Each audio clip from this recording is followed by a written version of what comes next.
Okay, so I'd like to start off tonight, and we're going to start around 8 o'clock. But if there are no questions, then I'll go into a topic that concerns a lot of veterans, and that is if you are trying to get a job and you had a position in the military that you don't think really translates too well. For instance, like a platoon sergeant or platoon leader of, let's say, an infantry a platoon. And so something like that is a little challenging. And and so we'll go over that a little bit today. We'll see if anyone has any employment questions. I'm trying to do this every week, so it will help out anyone who is stuck. Everyone knows that you do your resume and you write your resume and you try to finish it on a Sunday night, and you try to apply for the jobs come Sunday night, early Monday morning before you have to go back to work. And we know that it's a stressful time, especially in the evening on Sunday, because you've just spent the entire weekend trying to put together a resume, and you have a question, but no one is available to ask questions. So that's why I started this at 8 o'clock on Sundays. It'll be 8 o'clock to 8:30 every Sunday, and it's specifically for those people who are trying to develop something to help them with their employment. And you have, whoever has a question then on the weekend, a lot of times it stops the process. And then you'll have to wait until Monday when either organizations are open, people are available, because you really don't want to talk to anybody maybe Sunday night. A lot of businesses are closed on Saturday and Sunday. And so this gives you the ability to actually ask your question and receive an immediate response so you can continue to move forward in the employment process. Because one of the most frustrating pieces is when you have a question and you're like, I don't know whether to go left or right. I don't know what this statement means. If I only knew I could move forward now, I can't do anything until tomorrow. And we don't want that to happen.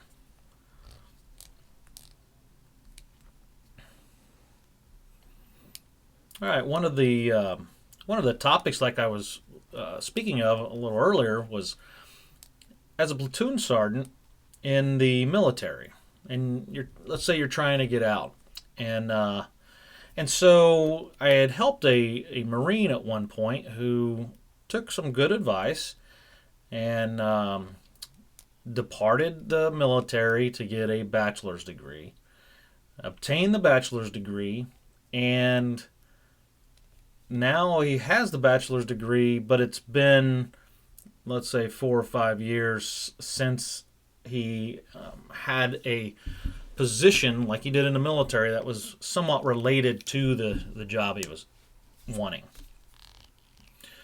The problem is he was an infantry platoon sergeant for about 6 years before departing the military.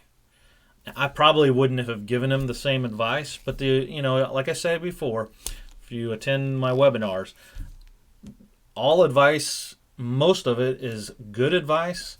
Most of it, though, is based on the person who's actually giving you the advice, more so than you and your situation. And so that was good advice to get a degree. I probably wouldn't have just cut cold turkey and moved out of the military at that point. But he did, so now what? And one of the challenges for him was that as an infantry platoon sergeant, he didn't know how to translate that experience into anything in the civilian world. And so I helped him with that, and it was extremely helpful for him. And through my assistance, he could tailor later on. He could tailor his experience to other positions. that may be applicable. So let's dig in to the platoon sergeant job. So the platoon sergeant job is interesting because you have a lot of different specialties within just that job. Let's describe a couple. One is that the platoon sergeant, same thing as a first sergeant, let's say, they deal with beans and bullets. Beans and bullets. So in civilian speak, what does that mean? That means you are familiar with logistics, the supply chain, right? Because look, all the different field exercises this individual had, obviously in the infantry, they're going to the field all the time, and he was responsible for beans and bullets and training.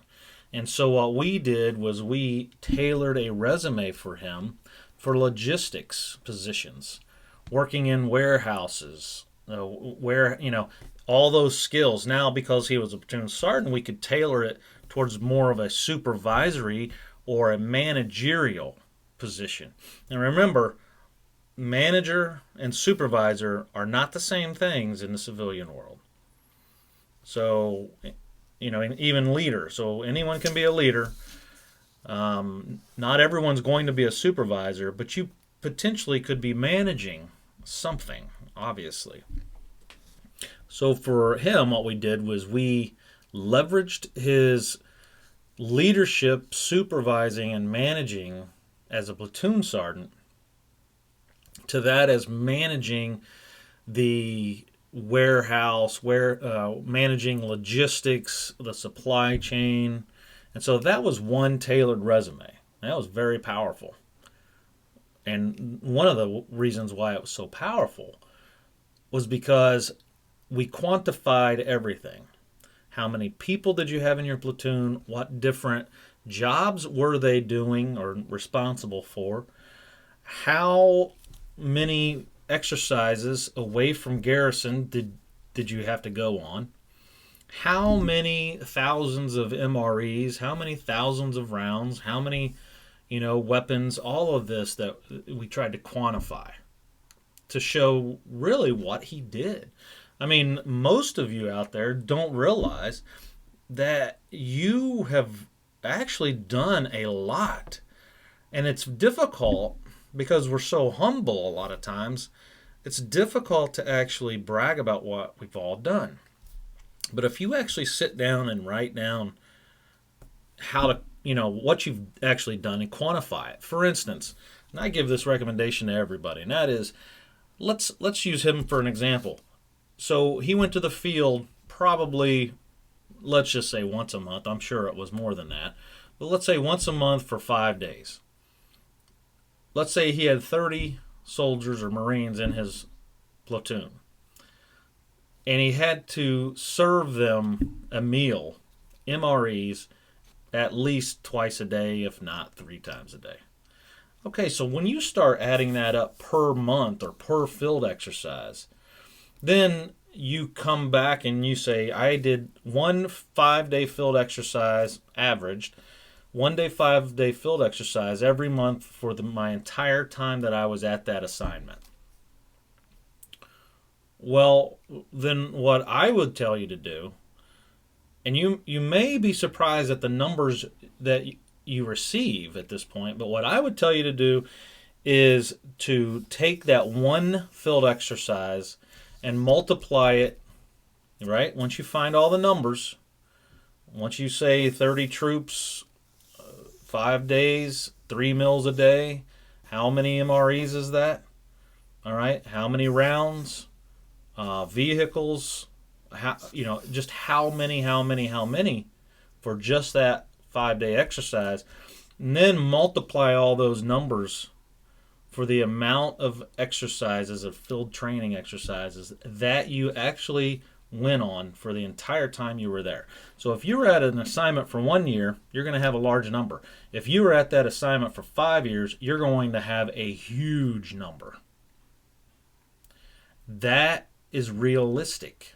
Now the problem is when you write that number down, When you write all those numbers down, you're going to look at it and say, well, that's a little too much for me. I can't. That's too many numbers. It's too high. I don't feel like I did that. Well, reality is you did, and you have to put it in there. If you want to be competitive, you have to put it in there. The reality is you did a lot of work. You managed a lot of supply chain areas. You managed a lot of logistics. You have to put it in there. All right. Then what we did was we tailored his resume for training, because NCOs are responsible for training. So talk to him about, what did you train all of your Marines to do? Again, how many? What jobs were they in? What did you train them in? How much? How many hours of training, right? I mean, maybe you train them in a lot of different CTT tasks. Maybe you train them pre-deployment tasks. Well, CTT basically covers everything, medical and combat. But, let's say you trained every day mandatory for an hour or two. I will tell you, multiply the hours that you were in charge of that training, multiply it by however many times you trained. If you are telling me that you, in that unit, trained for 1 hour every day, and you can include PT, right? Your physical training, which we all did 5 days a week. So there's 1 hour per day for 5 days. Multiply that by however many months you were serving in that job. And that's a statistic that should be going into your resume and your conversations, because you managed that training. I mean, if you did, you managed that training. This is how much training the entire time I was there that I managed. I led that training. I oversaw the training. I supervised the training. And you hit all those key words, but you have a number now. And so that is extremely, extremely important when you do that. All right, so before I go on, if you have any questions, please, I just want to remind everybody, we're only on for 30 minutes. So if you have an employment question, please type it in the chat block, and I can answer it so you can move forward in your employment process on a Sunday night. That's why I'm doing this every Sunday. So I'm gonna surface topics. I'll be talking about different topics that I've encountered over the previous week to try to help everyone. But if really, this webinar here every Sunday is for your questions and your questions only. So whatever the question may be, whether it's resume, cover letters, interviews, how do I find a job, federal job, corporate job, local job, whatever it is, type your question in there and let me answer it. And again, these will all be recorded and then uploaded into our on-demand. So if you miss a week and you want to get some more information, you can always go onto our on-demand page. The link is in the block below my video right now. Okay, where the description block. All right, and so what we're talking about as an example is we're talking about a Marine platoon sergeant who departed the Marine Corps. He served honorably for 6 years or so as a platoon sergeant. He departed the military and then went to school to get his degree. Finally got his degree and then couldn't find a job. And so it was very, very frustrating for him. And so he reached out to me and asked me if I could help. And so that's what we're talking about right now. And so we tailored his, we just talked about tailoring his resume for a logistics supply type job. And yes, everyone knows a platoon sergeant would be qualified in that. And we talked about quantifying all the numbers that you really need for that. Now, the next one is we did training. Okay, so everyone does training in the military. All right, so you quantify all that. The next one was interesting because it's an additional duty. So for him, he was an armor. And so remember, a lot of times in the military, we frown upon all of the additional duties that we're given. All right. Sometimes you have to do your additional duty more so than you actually do your job. And so, sometimes it is frustrating and, you don't feel that it's going to help you. I will tell you that all of your additional duties will help you more than anything else because you've done so many different jobs that it gives you the ability to tailor your experience for multiple positions in the civilian workforce. So, for instance, he was an armor. What's an armor do? Well, he's in charge of the arms room. All right, I think he was a staff sergeant at the time. He's in charge of the arms room. And when we saw that, we're like, okay, so I understand that you may not want to do this. You may not want to work with weapons, but the transition into the civilian workforce will be extremely easy, much easier if you take the experiences that you have, relate them to the civilian workforce, and then move into an area of strength, right? An area in which you have experience. That makes the transition easy. Once you then adapt to the civilian world with a paycheck, then you can start looking for other opportunities that you may not have as much experience in, but that you want to do. All right. So, for instance, for this individual, what we did was, because he was an armorer, we actually tailored his resume for a weapons instructor, and we tied in the training block. Remember, all right. So the last two that we talked about was that a platoon sergeant does have the experience to be a logistics officer in the civilian world, supply chain, working, he's beans and bullets, also training. So we tailored a resume for training. Now that's two resumes we've tailored, one for logistics, one for training.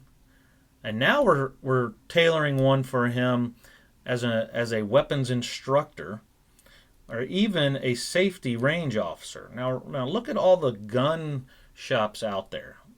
All right, indoor and outdoor ranges, they all need employees. They all need people who are familiar with weapons, and they actually they acquire more money because they train people how to shoot. You've already done that. That's easy to you. Okay, well then that's an easy transition. You just have to, basically tailor your resume for that job, that type of job. And so now for this platoon sergeant, Marine platoon sergeant, who had no idea how to translate his work experience into the civilian world, he now has 3 tailored and focused resumes that he can target on those 3 different types of jobs. Weapons instructor, working at a weapons range. He can apply for, on his second, now that was his 3rd resume, on his 2nd resume that we worked on, he can apply for training jobs because that's what he did as an NCO, right? He was a platoon sergeant. And he can apply for logistics jobs, like warehouse jobs, things like that, because he's familiar with delivering supplies, accounting for supplies, right? That kind of thing. So now he's got 3 right then and there that we worked with. There's more that we can talk about with that, but that is very powerful, and it lessens the anxiety if you can translate your experience. So I just want to remind everybody, tonight I'm going to be talking about different topics every Sunday. If you have any questions, I'm going to be here. Employment questions, whether it's interviews, interview questions, cover letter questions, resume writing questions, any type of question you have that you're stuck on over the weekend, I'm going to be open 8 o'clock to 8:30 on Sundays. Please type in your question and I will answer it. If it requires me to go online, we just go online. All right. I want to make sure that whatever is keeping you from finishing whatever employment documentation you're working on right now that you get the answers immediately so you can move forward. Nothing more frustrating than coming to break in the road where you can't understand, you have a difficult time understanding whatever the organization wants. How do you interpret that?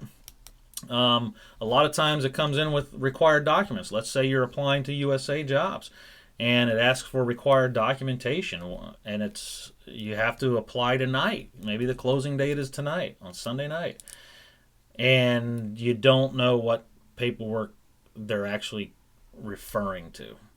All right. I mean, this is why I'm doing this on Sundays, because a lot of people that I've worked with have questions on the weekend. They don't want to, and they shouldn't have to wait till Monday morning while they're at another job or while they're busy during the weekday.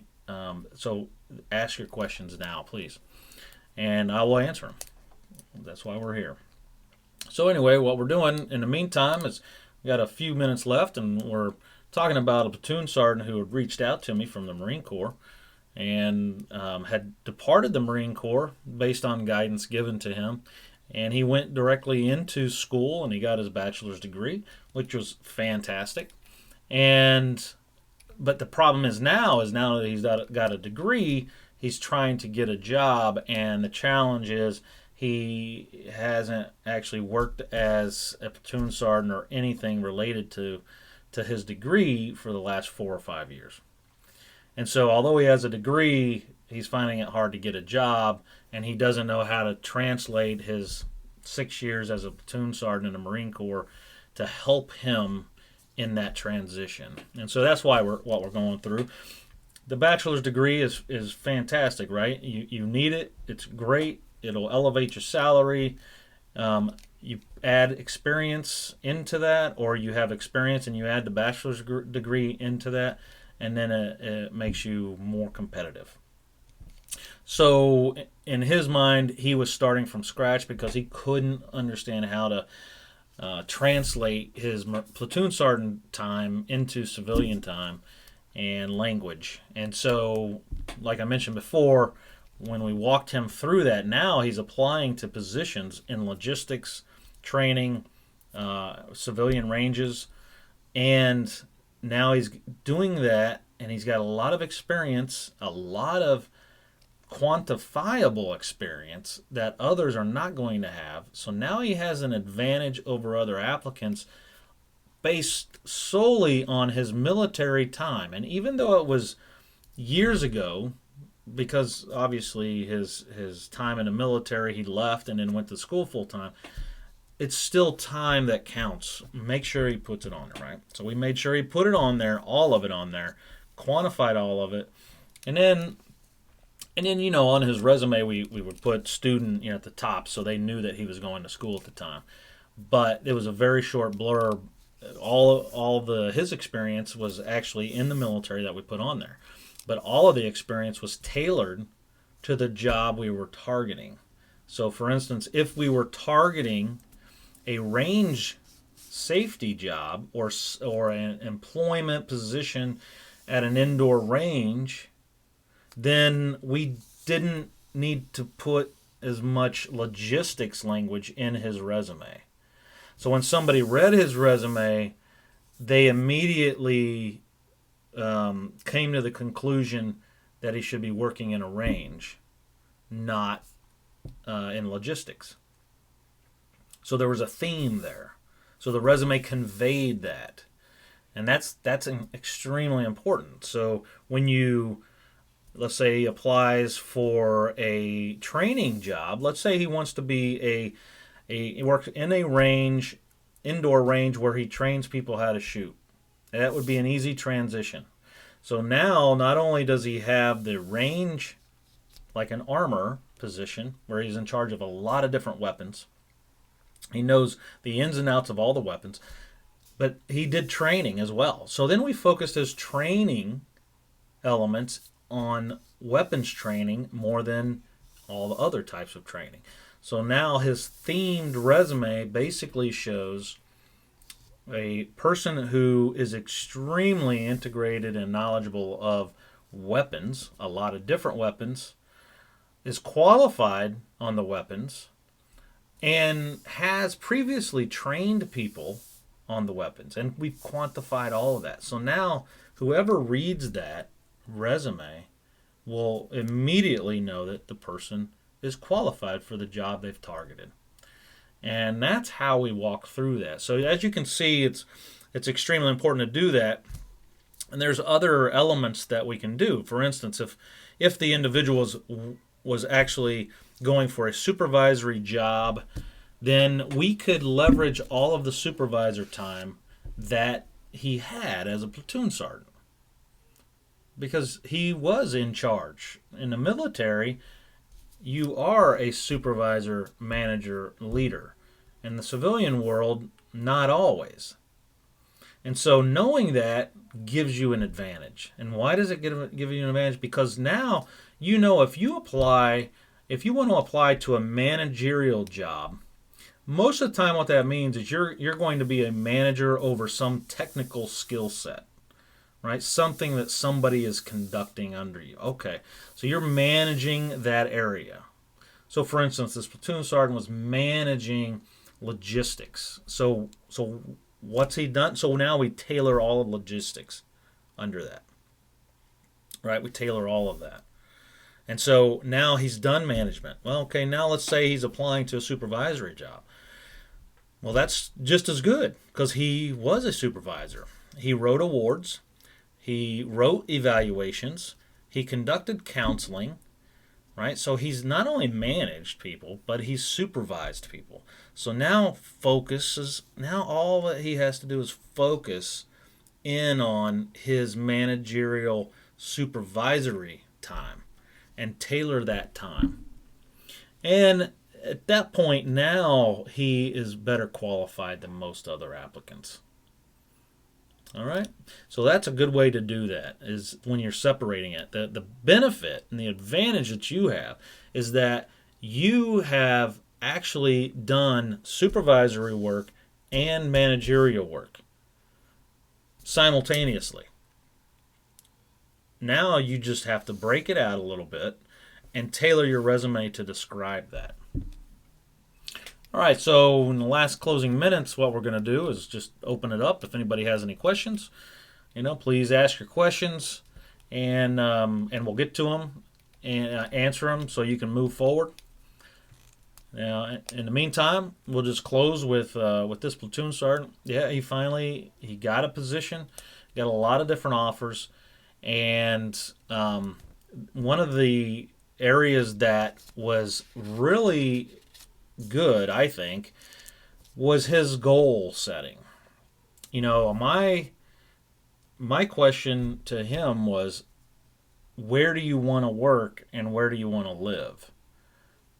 Because if you want to live wherever work is, then that's great. If you want to work where you want to live, it's a little more challenging. And why I say that is a lot of military people want to go back home. They want to go to a certain city and then find a job in that city. I'm here to say it's a little easier for you if you open up your aperture and go where the jobs are. It's easier transition that way. Ultimately, over 2 or 3 years after having a paycheck, then you can work with the company you're in to try to move to that location that you want to go to. But the transition itself is a lot easier if you decide, let's go anywhere in the U.S. where a job that is related to my experience, or where my experience is related to that job, and then they're going to pay me the salary that I want. That's the location we're going to live, at least in the short term. Now, my long-term plan is I want to live in this city.